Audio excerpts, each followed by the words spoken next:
Know the top stories of the day. Understand the issues that matter. This is Manila Bulletin News on Web. Your quick rundown of top news in the country and around the world. Manila Bulletin, celebrating 120 years of timely stories and timeless truths. Be fully informed.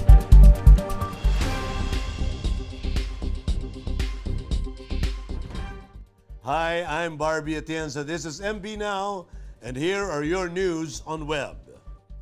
President Duterte has ordered the imposition of a price ceiling on pork and chicken in Metro Manila for 60 days in a bid to curb a further spike in the cost of these meat products. An executive order authorizing the price cap on chicken and pork products sold in Metro Manila has been signed by the President, according to Senator Christopher Go.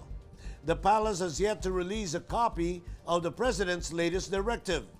The Department of Agriculture earlier recommended to the President to impose a price ceiling of 270 pesos per kilogram for kasim and pigi, 300 pesos for kilogram of liempo, and 160 pesos per kilogram for chicken meat in Metro Manila for 60 days. According to Agriculture Secretary William Dar, the proposed price ceiling would prevent the further spike in the retail prices of pork and chicken. Dar has also warned unscrupulous traders against taking advantage of the tight supply of hogs and unreasonably raising prices of such items. A subtask force has been activated to guard against any manipulation of supply and prices of food products at the expense of consumers. The department earlier recognized that there has been a limited supply of hogs in central Luzon due to the African swine fever, or ASF, since the early part of 2019. Dar alleged that some traders and wholesalers were causing the spike in the prices of pork. Malacanang Palace reported that at least 250,000 doses of COVID-19 vaccines from 3 different pharmaceutical companies are expected to arrive this month as a Valentine's gift to the country's medical frontliners. Presidential spokesman Harry Roque made a statement as he reported that the Philippines will receive about 9.4 million doses from Pfizer-BioNTech and AstraZeneca during the first and second quarters of the year through the COVAX facility of the World Health Organization. While the specific date of the vaccine's arrival is yet to be determined, it is confirmed that the first batch of delivery will arrive in the country this month, thus serving as Valentine's gift to the medical frontliners. Around 170,000 doses of COVID-19 vaccines from the COVAX facility will come from Pfizer-BioNTech and around 5.5 million to 9.3 million doses from AstraZeneca. The initial delivery is scheduled to take place within this month. The Commission on Elections has deactivated the registration of 7 million voters for failure to vote in 2 consecutive elections, among others. Deactivated voters, however, may still apply for reactivation in order to participate in the May 2022 national and local polls. Based on the Voters Registration Act of 1996, among the grounds for deactivation of registration are being sentenced by final judgment to suffer imprisonment for not less than 1 year, adjudged as by final judgment of committing crime involving disloyalty to the government, such as rebellion, sedition, violation of the anti-subversion and firearms laws, or any crime against national security, being declared by competent authority to be insane or incompetent. Those who did not vote in the 2 successive preceding regular elections, any person whose registration has been ordered excluded by the court, and any person who has lost his Filipino citizenship will also be deactivated, while registration records of those who have died as certified by the local civil register shall be canceled. According to Guanzon, some 700,000 of the deactivated voters have already applied for reactivation. there were 61.8 million registered voters in the May 2019 midterm elections. Starting tomorrow, children aged 12 years old and below will be prohibited from taking the front seat while traveling in a private motor vehicle. This is in line with the full implementation of the Child Safety in Motor Vehicles Act, or the Child Care Seat Law, which requires the use of child restraint systems or car seats on top of regular seat belts in private vehicles for child passengers who are 12 years old and below and are shorter than 4 feet 11 inches. Land Transportation Office Law Enforcement Service Deputy Director Roberto Valera said the CRS are intended to keep a child firmly secured in their seat. This will save children from injury or possible death in case of sudden braking or road crash. Although the law will take effect this week, Valera said the enforcement agency will not apprehend or issue tickets to violators for the next 3 to 6 months. For the meantime, the LTO will focus on information dissemination. Under the implementing rules and regulations of the law that President Duterte signed in February last year, violators shall be fined 1,000 pesos for the first offense, 2,000 for the second, and 5,000 plus suspension of driver's license for at least 1 year for the third and succeeding offenses. While public utility vehicles are not yet covered by the law, the Department of Transportation said it will be conducting a feasibility study to determine if public transport will be required to adopt CRSUs. In Metro News, over 100 Manila barangays remain free from COVID-19 according to Mayor Isko. Pasig gets 5 million pesos from Dangerous Drugs Board for balanced anti-drug campaign. Navota's LGU finally lifts liquor ban. More from this report. Over 100 barangays in the city remain coronavirus disease or COVID-19 free from December 1 to January 31 according to Manila Mayor Francisco Isko Moreno Dumagoso. Dumagoso said they are still validating the final list of successful barangays before the official announcement. He also said that more than 20 out of 73 barangays who met the challenge last year also hurdled the second challenge in managing to stay COVID-19 free for 4 consecutive months. Dumagoso gave the challenge in a bid to empower barangays to help the local government unit in battling the coronavirus disease. In November 2020, the Manila Mayor challenged barangays to remain COVID-19 free for the said period to receive a reward of 100,000 pesos.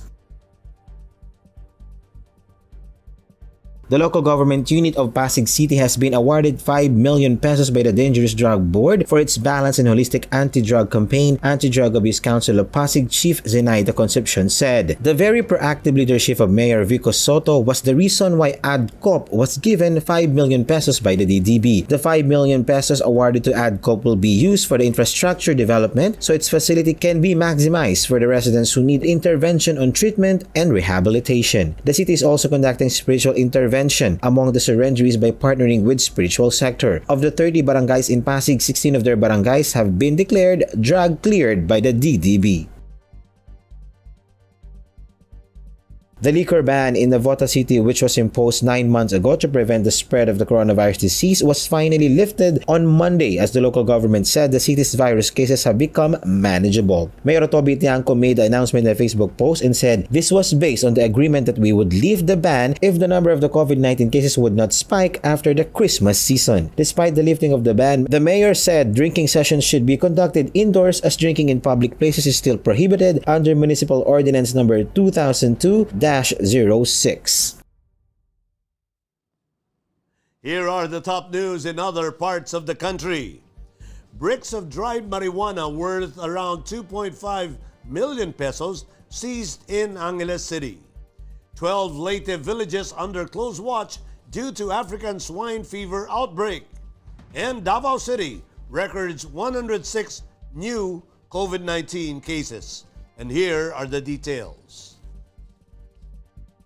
Dried marijuana leaves estimated to be around 2.5 million pesos were seized from two men who were apprehended by authorities on Sunday, January 31 in Angeles City, Pampanga. The suspects were identified as Benhur Benaventura, a high-value individual, and Marion Raimundo.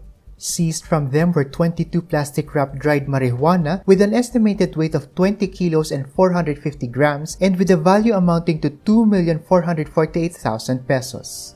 Appropriate charges for violation of the Comprehensive Dangerous Drugs Act of 2002 are now being prepared against the two suspects. The Department of Agriculture announced on Sunday that at least 12 villages in Dulag, Leyte has been placed under strict surveillance due to new cases of African swine fever. These villages are within the 7 to 10 kilometers radius of a confirmed ASF case in Combis village as validated by the result of a laboratory test released on January 29. All hog raisers in Dulag are advised to closely monitor their respective hogs and report to their municipal agriculture office any observed disease symptoms, including any incidents of unusual deaths. Dulag is the fourth town in Leyte province with confirmed ASF cases. The first case was in Abuyog town recorded on January 14 this year.